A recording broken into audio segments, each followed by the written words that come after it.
आता तसं बघायला गेलं तर या प्रभागात अनेक समस्या आहेत. कोणत्या समस्या सांगू याच्यावर मला प्रश्न उलटा पाडलाय, की तुम्ही बघितलं तर दर गुरुवारी इकडे लाईट जाती. प्रभागात फिरले असताना तर सगळीकडे खड्डे आहेत. भागात फिरून आल्यावर मला कळलं तिथे एक आजी पडल्या लावायचा आणि दाखवायचं की आम्ही हे काम केलेलं आहे. ते काम काय झालेलं नसतं. एक मैत्री कमवायची, त्याचं निरसन करण्याचं ते निर्णय जागेवर घेतात. नगरसेवक खासदार आमदारांपासून बाहेर पडायला घाबरत होते. आता होऊन गेलेल्या नगरसेवकांचं मला काय बोलायचं नाहीये. आपल्याला मागच्या नगरसेवकांनी किंवा कुणी या भागासाठी काय केलंय काय नाही हे जनता बघतीच आहे. मला सांगायची त्याला वेळ नाही पडणार. आपण न करता एक बॅनर लावायचा, एक खड्डा बुजवायचा आणि सगळ्यांना सांगायचे की हे मी केलं. सांगायचं म्हणजे राहुल गांधी एक युथ अट्रॅक्शन आता, पण यावेळेस माझ्यासाठी खंबीरपणे काँग्रेस पक्ष उभा राहिलेला आहे. सीएम न्यूज इंडियाच्या निवडणूक पॉडकास्टमध्ये आपल्या सर्वांचं स्वागत. निवडणुकीचे सध्या वारे सुरू आहे आणि यामध्ये अनेक जण या निवडणुकीच्या रणधुमाळीमध्ये उतरलेले आहेत. यामध्ये जर बघितलं तर आता प्रकर्षाने 25 प्रभाग क्रमांक 25 मध्ये ज्यांचं नाव येतं ते म्हणजे निरंजन बाळासाहेब दाभेकर. हे पहिल्यापासूनच सामाजिक कार्यामध्ये आहेत आणि आता या रणधुमाळीत उतरलेले आहेत. नक्की यांचं विजन काय आहे, हे कोणकोणत्या मुद्द्यांवरती चर्चा करतायत किंवा आत्ताचे जे काही विषय आहेत या कोणत्या मुद्द्यांवरती ही निवडणूक किंवा यापुढे यांना कुठला बदल घडवायचा आहे, हे आपण निरंजन दाभेकर यांच्याकडूनच जाणून घेतोय. नमस्कार निरंजन दादा. सीएम न्यूज इंडियाच्या या पॉडकास्टमध्ये, इलेक्शन पॉडकास्टमध्ये आपलं स्वागत आहे. आणि आपलं जर कार्य बघितलं, याआधी आपण अनेक सामाजिक कार्यांमध्ये होता, विविध पक्षांमध्ये कार्य केलेलं आहे आणि आता आपण काँग्रेसचे अधिकृत उमेदवार आहात आणि आता कार्य करताय. नक्की कुठला मुद्दा घेऊन आपण या रणधुमाळीत उतरलेले आहात? आता तसं बघायला गेलं तर या प्रभागात अनेक समस्या आहेत. कोणत्या समस्या सांगू याच्यावर मला प्रश्न उलटा पाडलाय. कारण लहान मुलांना इथे खेळायला मैदान उपलब्ध नाही आहेत. पाण्याचे प्रश्न भरपूर आहेत. गळती पाण्याची चालू आहे. परत लाईटच्या समस्या आहेत, की तुम्ही बघितलं तर दर गुरुवारी इकडे लाईट जाती. म्हणजे अशा अनेक समस्या आहेत. रस्ते रस्ते एकदम प्रत्येक रस्ते बघितले तुम्ही प्रभागात फिरले असताना तर सगळीकडे खड्डे आहेत. वयोवृद्धांना चालण्यासाठी म्हणजे आत्ताच मी एका भागात फिरून आल्यावर मला कळलं तिथे एक आजी पडल्या, त्यांच्या पायाला भरपूर दुखापत झाली. तर म्हणजे फक्त प्रभागाचा विकास असा दाखवण्यापुरतं केला जातोय. तिथे एक फ्लेक्स लावायचा आणि दाखवायचं की आम्ही हे काम केलेलं आहे. ते काम काय झालेलं नसतं. फक्त वरच्यावर डांबर टाकून निघून जातात. अनेक मुद्दे आहेत. अशाच मुद्द्यांवरती जेव्हा चर्चा करतो त्यावेळेस आता बाळासाहेब दाभेकर हे एक नाव आहे. माझे वडील गेले 40 वर्ष समाजकार्यात कार्यरत आहेत. तर लहानपणापासून त्यांच्याबरोबर फिरता फिरता मला पण एक आवड निर्माण झाली. एक मैत्री कमवायची. परत प्रभागातले अनेक लोक त्यांच्याकडे समस्या घेऊन येतात की काय करावं काय नाही करावं. तर ते कुठलाही प्रश्न असू काही असू लगेच त्याचं निरसन करण्याचं ते निर्णय जागेवर घेतात.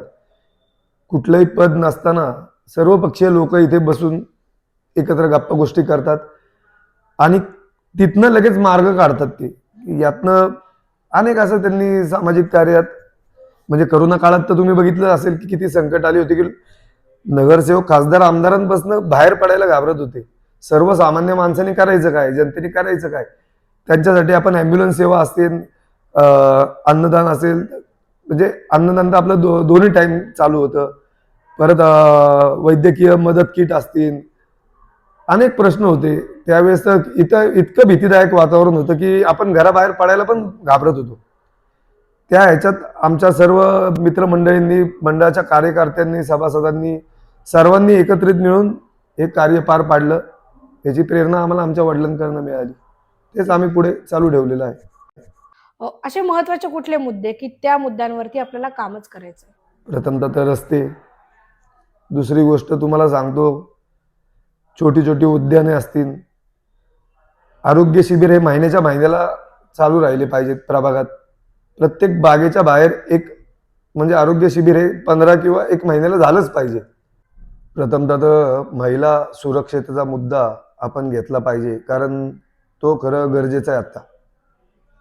तर महिला सुरक्षा, माता भगिनी ज्या असतील यांना सुरक्षा कशी प्रोव्हाइड करता येईल, किंवा शाळेच्या बाबतीत तुम्ही प्रश्न बघितले तर लहान मुलं जेव्हा शाळा सुटती तेव्हा बाहेर पळतात, म्हणजे तेव्हा ट्रॅफिक भरपूर झालेलं असतं तिथे. प्रत्येक शाळा सुटताना तिथे म्हणजे 2 ट्रॅफिक हवालदार तरी तिथे पाहिजेत, असा एक नियम लागू झाला पाहिजे. कारण अनेक बसेस येतात, त्यातनं काय कोई इन्सिडेंट्स घडू शकतो. ते टाळण्यासाठी आपल्याला ह्या काळजी घेतल्या पाहिजेत. ह्या प्रभागात आता आता होऊन गेलेल्या नगरसेवकांचं मला काय बोलायचं नाहीये. प्रभागाचा विकास आपल्याला कसा करता येईल ह्या दृष्टिकोनातनं आपल्याला पुढे जायचे, की रस्ते असतील, लाईट असेल, पाणी असेल, उद्याने असतील, लहान मुलांना खेळायला ग्राउंड उपलब्ध कसे करून देता येईल, या बाबतीत आपल्याला जास्तीत जास्त प्रयत्न करून या प्रभागाचा विकास कसा करता येईल, माझं कुटुंब माझा प्रभाग कसा सुधारवता येईल, या बाबतीत आपल्याला विचार करायचा आहे. आणि माता भगिनींच्या सुरक्षा हा महत्त्वाचा मुद्दा आपल्याला करून पुढे जायचे. आपल्याला मागच्या नगरसेवकांनी किंवा कुणी या भागासाठी काय केले काय नाही हे जनता बघतीच मला सांगायची त्याला वेळ नाही पडणार. मी करून दाखवणार आणि मग जनतेसमोर बोलणार की मी हे करून दाखवले. आपण न करता एक बॅनर लावायचा, एक खड्डा बुजवायचा आणि सगळ्यांना सांगायचे की हे मी केले. काय गरज नाही ना, तुम्ही जनतेच्या पैशातनच करताय. स्वतःच्या पैशाने कोण सहखर्चाने करताय का? जनतेच्या पैशाने तुम्ही करताय खर्च. जो खर्च वापरताय हा जनतेच्या निधीतून जो उपलब्ध होतोय कर त्याच्यातनच तुम्ही खर्च करताय ना. मग कशाला स्वतःचा बॅनर लावून ते बॅनरबाजी करून आपण आपलं हे करायचं. ड्रेनेजची झाकणं बदलायची असतील तर तुम्ही बघा, एक झाकण बदलतात तिथे लावतात की ड्रेनेजचं झाकण आम्ही बदलतोय. ते आता किती ठिकाणी दाखवता येईल मला. मी त्याचे सगळे माझ्याकडे फोटोग्राफ्स वगैरे आहेत, ते पण मी दाखवणार आहे. तर मला जास्त काय बोलायचं नाहीये, माझं काम बोलतं आणि हे तुम्ही बघतानच.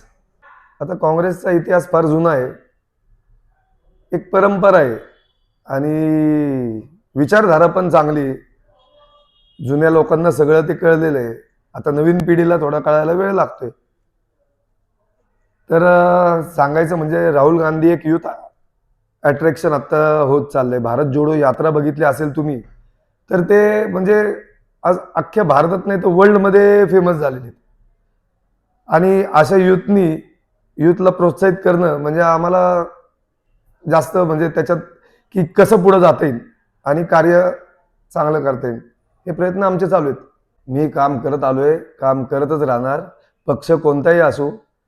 पण यावेळेस माझ्यासाठी खंबीरपणे काँग्रेस पक्ष उभा राहिलेला आहे. तर मी काँग्रेस पक्षाला, निष्ठावंतांना सर्वांना एकच सांगू इच्छितो आणि माझ्या प्रभागाचा विकास मी करून दाखवणार.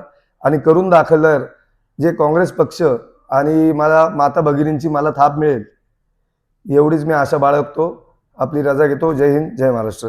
आपण बघितलं की विकासावरती भर देणार, प्रभाग सुधरवणार असं निरंजन दाभेकर यांनी या ठिकाणी सांगितलेलं आहे. आतापर्यंत सामाजिक कार्यात असणारे बाळासाहेब दाभेकर आणि निरंजन दाभेकर हे नेहमीच समाजाकरता कार्य करत आलेले आहेत आणि या प्रभागात देखील त्यांना संधी जर मिळाली तर नक्कीच या प्रभागाचा विकास करून दाखवतील असं यावेळी आता निरंजन दाभेकर यांनी आपल्याला सांगितलं.